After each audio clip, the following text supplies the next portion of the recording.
दूसरा राजा अध्याय 6। एलीशा का एक और आश्चर्य कर्म।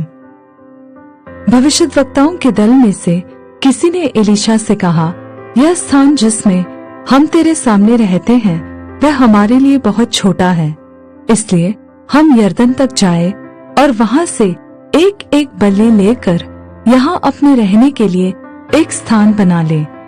उसने कहा, अच्छा जाओ।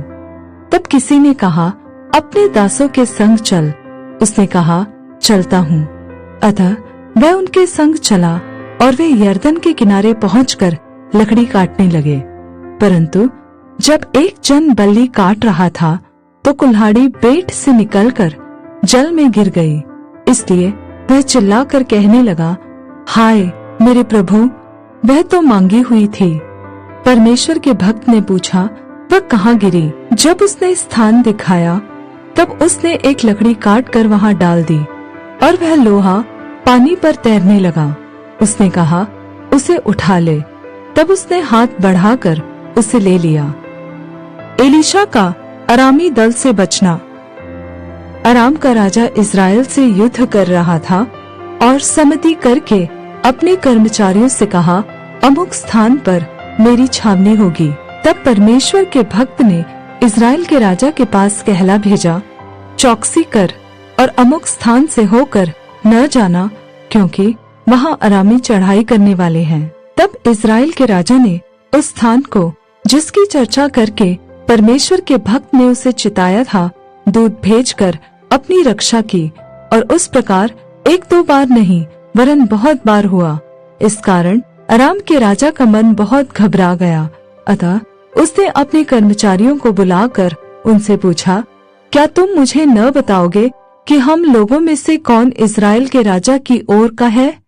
उसके एक कर्मचारी ने कहा, हे मेरे प्रभु, हे राजा, ऐसा नहीं। एलीशा जो इस्राएल में भविष्यद्वक्ता है, वह इस्राएल के राजा को वे बातें भी बताया करता है जो तू शयन की कोठरी में बोलता है।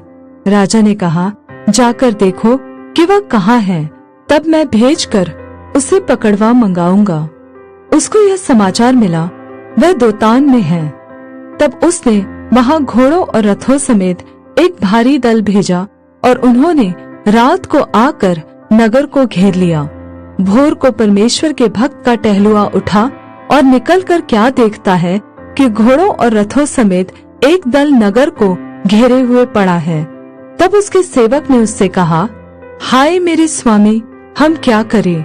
उसने कहा, मत डर, क्योंकि जो हमारी ओर है वह उनसे अधिक है जो उनकी ओर है। तब एलीशा ने यह प्रार्थना की, हे यहोवा, इसकी आंखें खोल दे कि यह देख सके। तब यहोवा ने सेवक की आंखें खोल दी और जब वह देख सका तब क्या देखा कि एलीशा के चारों ओर का पहाड़ अग्निमय घोड़ों और रथों से भरा हुआ है। जब अरामी उसके पास आए तब एलीशा ने यहोवा से प्रार्थना की कि इस दल को अंधा कर डाल।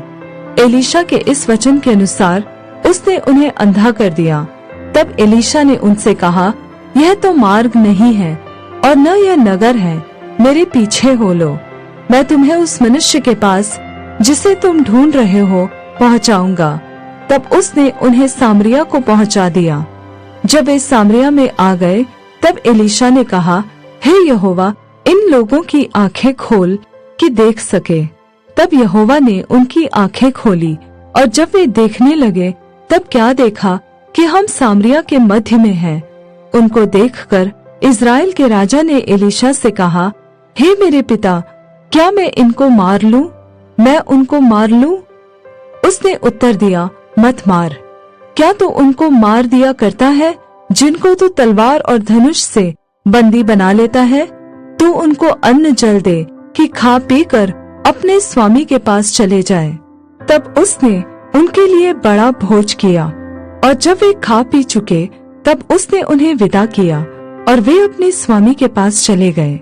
इसके बाद अराम के दल इस्राएल के देश में फिर न आए। सामरिया में बड़ा अकाल और उसका दूर होना। इसके बाद अराम के राजा बेन-हदद ने अपनी समस्त सेना इकट्ठी करके सामरिया पर चढ़ाई कर दी और उसको घेर लिया। तब सामरिया में बड़ा अकाल पड़ा और वह ऐसा घिरा रहा कि अंत में एक गधे का सिर चांदी के 80 टुकड़ों में और कप की चौथाई भर कबूतर की बीट 5 टुकड़े चांदी तक बिकने लगी। एक दिन इज़राइल का राजा शहरपनाह पर टहल रहा था कि एक स्त्री ने पुकार के उससे कहा, हे प्रभु, हे राजा, बचा। उसने कहा, यदि यहोवा तुझे न बचाए तो मैं कहाँ से तुझे बचाऊं? क्या खलिहान में से या दाखरस के कुंड में से? फिर राजा ने उससे पूछा, तुझे क्या हुआ? उसने उत्तर दिया, स्त्री ने मुझसे कहा था, मुझे अपना बेटा दे कि हम आज उसे खा ले, फिर कल मैं अपना बेटा दूंगी और हम उसे भी खाएंगी। तब मेरे बेटे को पकाकर हमने खा लिया। फिर दूसरे दिन जब मैंने इससे कहा, अपना बेटा दे कि हम उसे खा ले, तब इसने अपने बेटे को छिपा रखा। उस स्त्री की ये बातें सुनते ही राजा ने अपने वस्त्र फाड़े। वह तो शहरपनाह पर टहल रहा था। जब लोगों ने देखा तब उनको यह देख पड़ा कि वह भीतर अपनी देह पर टाट पहने हैं। तब वह बोल उठा, यदि मैं शापात के पुत्र एलीशा का सिर आज उसके धड़ पर रहने दूं, तो परमेश्वर मेरे साथ ऐसा ही वरन इससे भी अधिक करे। एलीशा अपने घर में बैठा हुआ था और पुरनिये भी उसके संग बैठे थे। सो जब राजा ने अपने पास से एक जन भेजा, तब उस दूत के पहुंचने से पहले उसने पुरनियों से कहा, देखो, इस खूनी के बेटे ने किसी को मेरा सिर काटने को भेजा है। इसलिए जब वह दूत आए तब किवाड़ बंद करके रोके रहना। क्या उसके स्वामी के पाँव की आहट उसके पीछे नहीं सुन पड़ती? वह उनसे यह बातें कर ही रहा था कि दूत उसके पास आ पहुंचा और राजा कहने लगा, यह विपत्ति यहोवा की ओर से है। अब मैं आगे को यहोवा की बाट क्यों जोहता रहूं?